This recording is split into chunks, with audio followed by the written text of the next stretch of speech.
we're going to move straight into a panel discussion. I'm going to welcome Nolene Blackwell, who is a human rights lawyer and Chief Executive of the Dublin Rape Crisis Centre.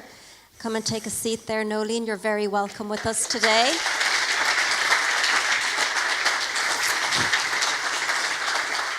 We're also going to welcome up Ali McGeever, and Ali is the engagement officer for the YWCA here in Ireland. You're very welcome, Ali.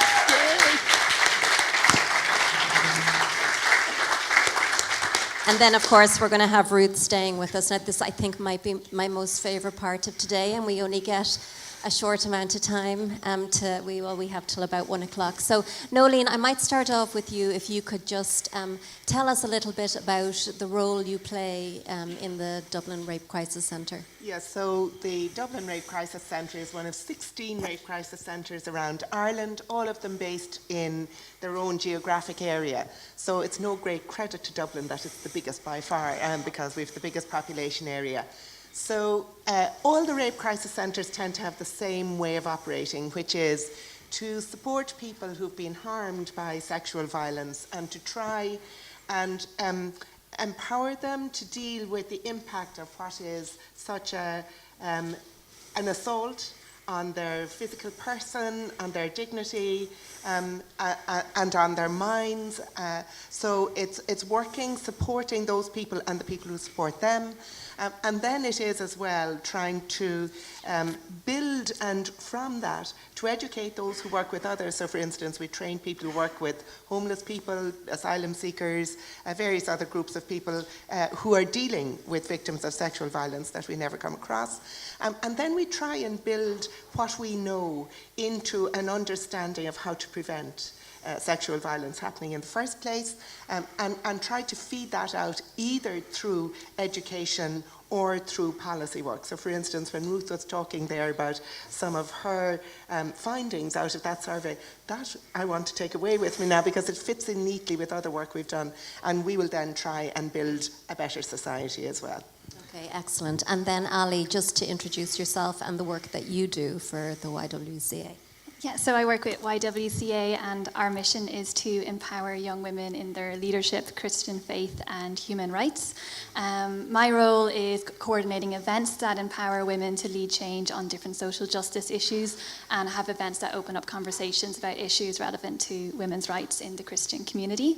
I also am working on a piece of research, collaborating with Ruth and other researchers to produce a report on the status of young Christian women in Ireland, and we will be using that to inform our future work, to provide a resource for church leaders, and to feed back to our global movement, which is one of the largest women's rights movements in the world and active in 120 countries. So we want to bring the voices of young Christian women in Ireland to them. And then the third part of my work is advocacy. Our current advocacy priority is around the Nordic model for prostitution, which we worked with other groups to bring in 2016, and advocating around the review and implementation of that legislation to protect women in prostitution. Great. And Ali, you recently convened a discussion evening around the Me Too, Church Too movements. Can you tell me a little bit about who turned up to that and what kind of conversations took place? So we just wanted to do something in light of a lot of the news recently, particularly in the Christian community, around sexual misconduct in the church. We really wanted to bring it to an Irish context and an Irish conversation. So we had a discussion night, what we just called Me Too and the Church, and we weren't sure who was going to turn up. We just put it out there, and it was a Wednesday evening for 2 hours, and a wide diversity of people came. Ruth came from Donegal, and we had plenty of people in the room here were there, and our own YWCA young women were there who were here in the second row, and it was just a really great conversation it was a constructive conversation to really address the issue here in an Irish context. And what we want, our vision for that evening is we want to bring that to other faith communities. So we can go to any church community, any Christian organization, and facilitate a conversation with 10 to 20 people on the topic of Me Too and the church, just to try and equip and empower the church to start having this conversation. Okay, so if we stand back kind of to get a bird's eye view, I'm going to ask Nolene, what do you think the nature of the problems are? What's the nature of the problems that women are facing in Ireland today? Well, I'll just stick to my own particular area because we could go quite across a range of issues. I was struck, I didn't, because of my own disorganisation, I didn't catch the whole of Scott McKnight, but I was struck in what he said, and also in what Ruth what he said in the Q&A, followed up by what Ruth said, about something about the challenge, not just facing women, but facing everyone, is to deal with what was the hidden violence that is sexual and domestic violence, gender-based violence in general.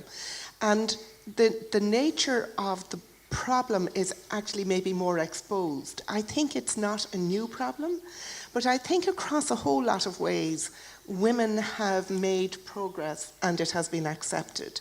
And one of the things we have not spoken about is the whole area of this hidden violence, which is intimate violence for the great part, and which requires actually, now that we see another opportunity opening, which requires a huge level of conversation.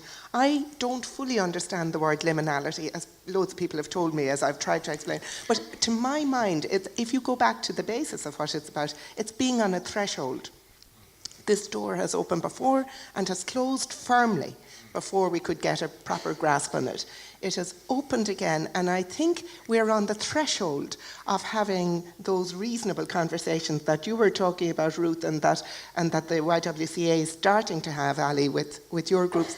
But it has to be a society-wide conversation in order to allow people to understand that sexual violence and domestic violence are deeply endemic, systemic problems in our society, that they are an abuse of power, that because women have lacked power in this area, that it is a gendered issue, and that actually we have to keep talking about it. And so the nature of the problem is that there is that criminal, harmful behaviour happening, but that we are not we're not allowed to talk about it yet. So can you speak a little bit then to the attitudes that underpin that nature? So in fact, Ruth's survey was, there was a Europe-wide survey done 2 years ago on the International Day Against Violence Against Women, where they did a Europe-wide survey and found that indeed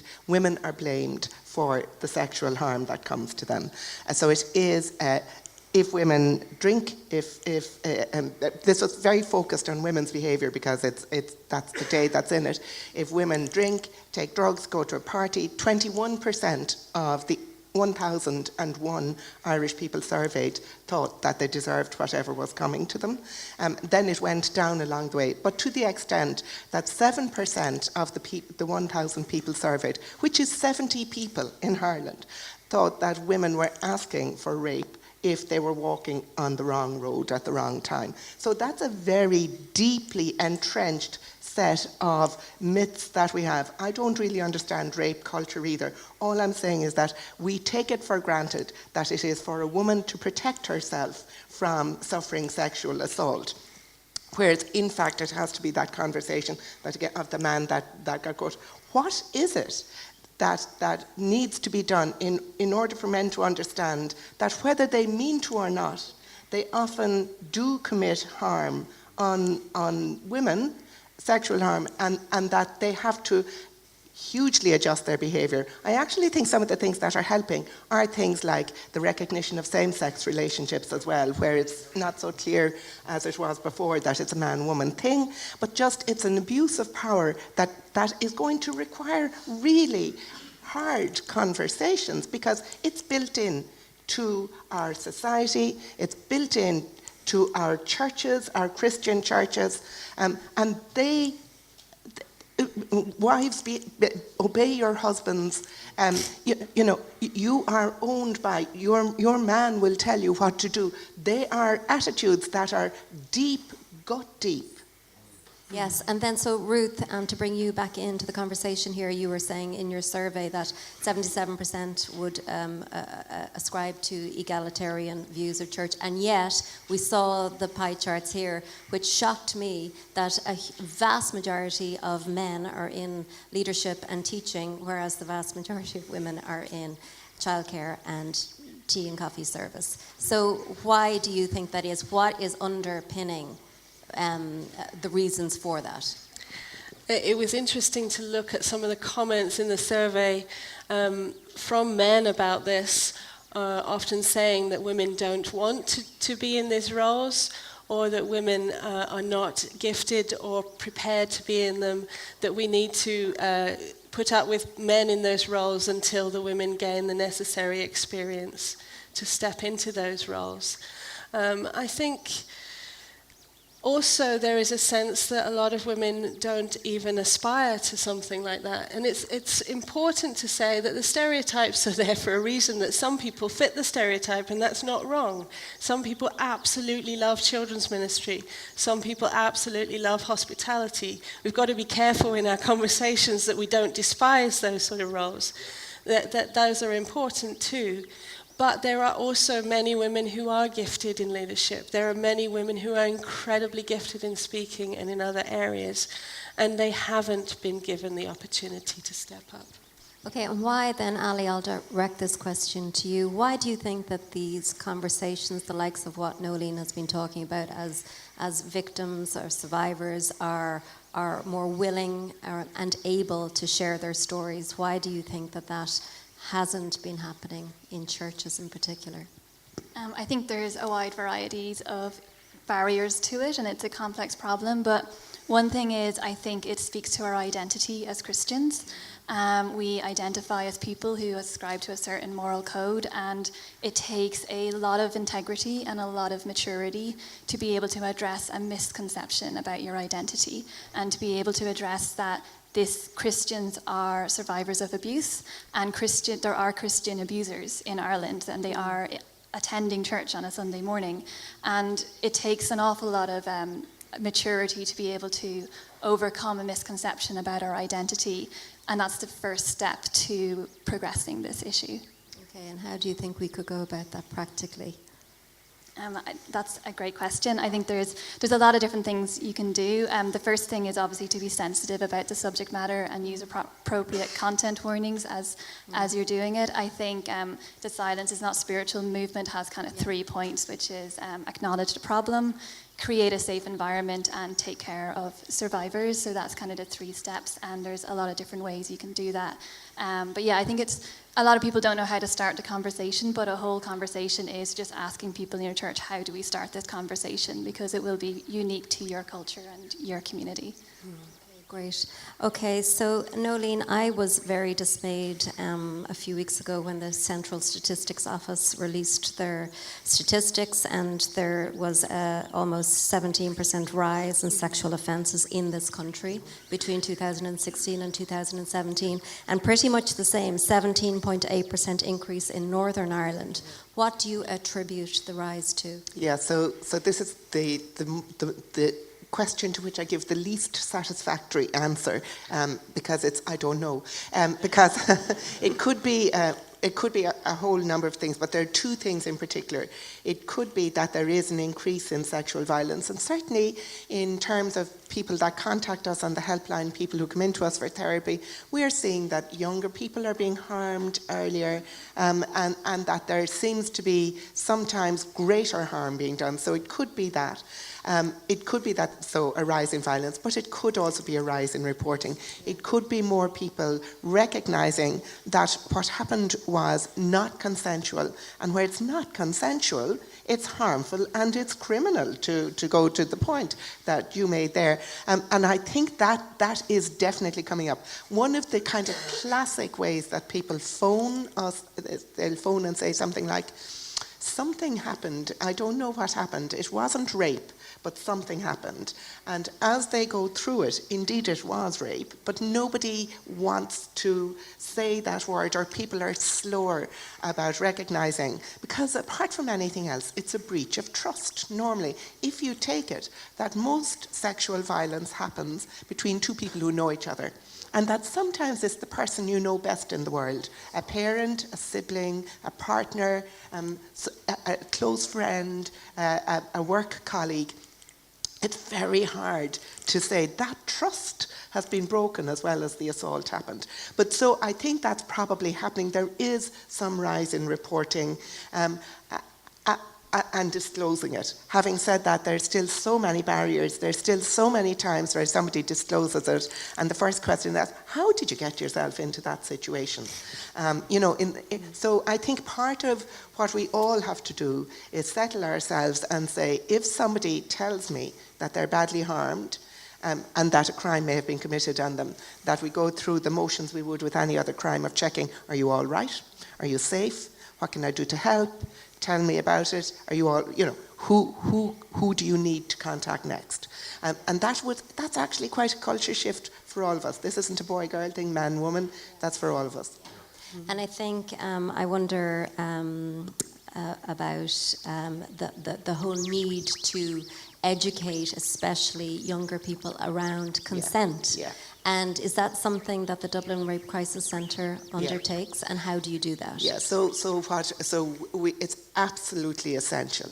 It's an awful thing to think that in today's world, most children are going through in Ireland are going through to do their Leaving Cert. They're getting that kind of intellectual education they need.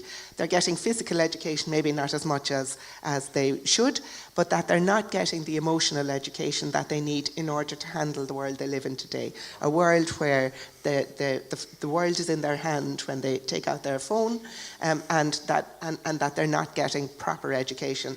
Now, this does not mean a single class given by a reluctant teacher, just saying, in the old-fashioned way. So the way we work is we work with teachers, with guidance counsellors, with people working in alternative education settings who will then work with their classes. And my good news story about it always is the young girls who have just done their Leaving Cert now in the Eureka School in Kells in County Meath, where they were in transition year, and their fabulous teacher took 15 of them, and they worked the whole year on consent.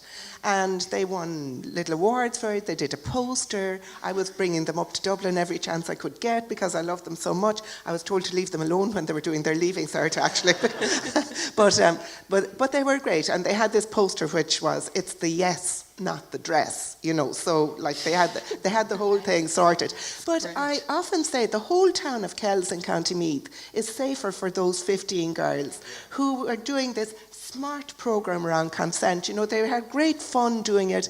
They spoke about it with themselves. They spoke about it at home. They spoke with their friends. They spoke with their boyfriends. Their boyfriends spoke with each other about it. So everybody got it in relation to consent for that particular group of kids who now you could send anywhere, knowing they know the language.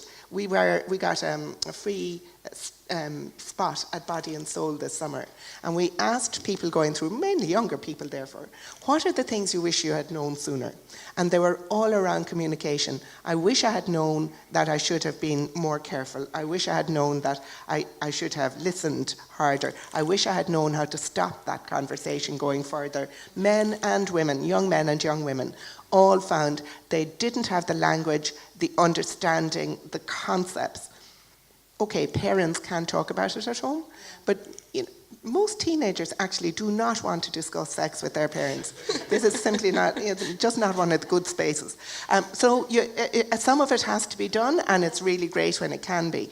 But the schools do have a big part to play in giving objective, thorough information to young people on how to manage consent and how to manage themselves emotionally at a time where they're experimenting and where that experiment can be so joyful. Yeah, and I think to give them the confidence in the language that they're using around it. Yeah. Okay, Ruth, one of the things, another thing that stood out from your research for me was that you said that 1 in 15 have experienced sexual abuse or harassment within a church context in Ireland, and yet almost a third said they would not be comfortable reporting it to church leadership.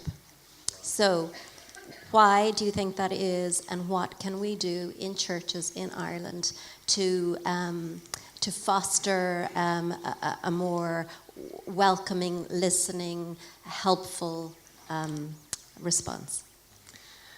Obviously, I can't comment on the full reasons why people wouldn't go for help and ask for help. But to speculate, I wonder if some of the reasons is the power structures, especially if somebody in authority is the abuser. It's very difficult to go to the authority and report an abuser if they're related, or if they are the person, or if there's some interest in protecting that structure or that power. I think also we are not creating the environment. I mean, Scott said it all. Believe the women. Yeah. The number of issues I've heard where the response is not, I'm really sorry that happened to you, but the response is, are you sure that happened to you? And that sort of response is not going to create a confidence in our church leadership. I personally think, maybe I'm too controversial here, but I think the predominance of single one leader in a church, usually male, makes it very difficult for a woman to go to that one leader, a male leader, and talk about intimate and difficult and painful experiences. Of course, men, as well, have been abused here, and they also, some of them would not report. Now, to say, 2 out of 3 said they would go, and actually that scared me more. Because I feel that our church leaders are not equipped and they do not know how to deal with somebody who disclosed abuse, especially if that abuse happens within their own church. We have child protection procedures, but do we have procedures and systems and training to help us if there's a disclosure of abuse from an adult? And these are really important because that first conversation is the most essential. And that first conversation can do almost as much damage as the assault itself if you're not believed or you're treated with contempt or some other factor is at play. So I would say we need to train our leaders. We need to preferably have leadership teams where there's men and women involved in leadership teams, so there's more than one person who someone could go to. And we need to create a culture where we're talking about these things. So when our research showed that most churches are never even talking about sexual abuse or domestic violence, and yet it's happening to so many of our people. If you never talk about something, you learn exactly what Nolene said. This is something we don't discuss. Or I think, what was it, that the majority of people in Irish churches have heard teaching on sex before marriage. Yes. But not so much about sexual abuse or harassment or gender-based violence. Exactly. Yeah. So something more around even teaching, yeah. So Ali, tell us what you think. What are you you work with young women in Ireland. What are you most hopeful about given the context of the Me Too, Church Too movements? I think what I'm most hopeful about is to see slowly solidarity emerging between young Christian women and women's rights movement outside of the church, and I think we need to address that gatekeeper culture, especially in Irish Christianity. We always want it to be someone we know within the church and how we respond to this, but I think it's about solidarity. We just had a training day on Saturday where we had non-Christian groups and Christian people come together and learn from the expertise that's out there in the women's rights movement. So I think what gives me hope is that Ireland has the resources. We have experts like Nolene in Ireland doing amazing work. The church is not alone, and the church just need to ask for help and reach beyond the church walls, and then the resources will be there to help the church respond to make it a safe place for women. I was going to say again, but not again for the first time, I think. Yeah, very good. Yeah. And Nolene, given the nature of the work you do, I think you're best equipped to answer this question. How can men and women effectively come alongside and stand in solidarity with people who have suffered abuse, sexual abuse? And one of the things, before we run out, I want to be just conscious of is that in this room, this conversation is going to be difficult for some people. And just to remember, we run a national 24-hour 7 days a week helpline, and the number is easily found if you Google Dublin Rape Crisis Centre, or it's 1800 77 88 88. It's just one of the things to remember. Here too, like everywhere else, people can be impacted. I suppose if you're looking at what are the things that people can do, if we can keep the conversation open. My dread is, because I'm so old, I remember, I wasn't involved, but might have been a tiny bit too young for it, but in the 1970s, the rape crisis centres were set up with women reclaiming the streets at night. In the 80s, that conversation was perfectly shut down again. So what we need more than anything is to keep the conversation opening, not to allow this to be accepted. So what's happening in response to Me Too is you're getting the people who are saying, Me Too has gone too far. And that may very well be true in some ways, but the response must not be to shut down that Me Too conversation, which was the first time that people felt believed and able and not isolated. So keeping the conversation open, saying like Ali is doing now, beyond Me Too, what's the next step? Your Vox survey came the same way. We're doing our own survey in related areas as well. So it's to keep talking, to keep remembering that it is harmful criminal behaviour, and that it doesn't matter what your motive is, you can harm somebody. So men and women together must remember not to judge somebody else in any way other than to recognise a harm and a crime was done to them, and to believe them, again, as has been the theme of today, but also to keep talking about it, to keep asking for the schools to have proper education for young people, to keep remembering older people are often disclosing now after a lifetime of carrying these burdens. So to allow people to be able to speak about these things and to require other people to behave respectfully around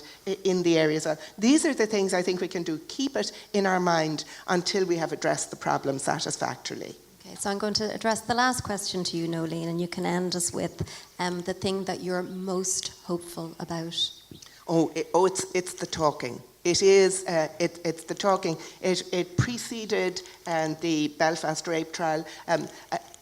Lavinia Kerwick was one of the first women to come out in the 1990s to waive her anonymity following court case because sentencing was too lenient. Her rapist got a suspended sentence, so she came out about this. She started the talking. She's still talking today. The thing I'm most hopeful is that everybody will learn to respect people's dignity, because it happens to men and women, and that people will learn that we are working towards zero tolerance in our society of sexual violence. Excellent. That is a great way to finish. And I do hope that this conversation, this type of conversation, is simply the beginning. We need to go deep. We need to talk about it. We need to shine a light on the darkness. So Ali and Ruth and Nolene, thank you so much for your time today. Thank you for all of that you've contributed. Would you please give them a round of applause?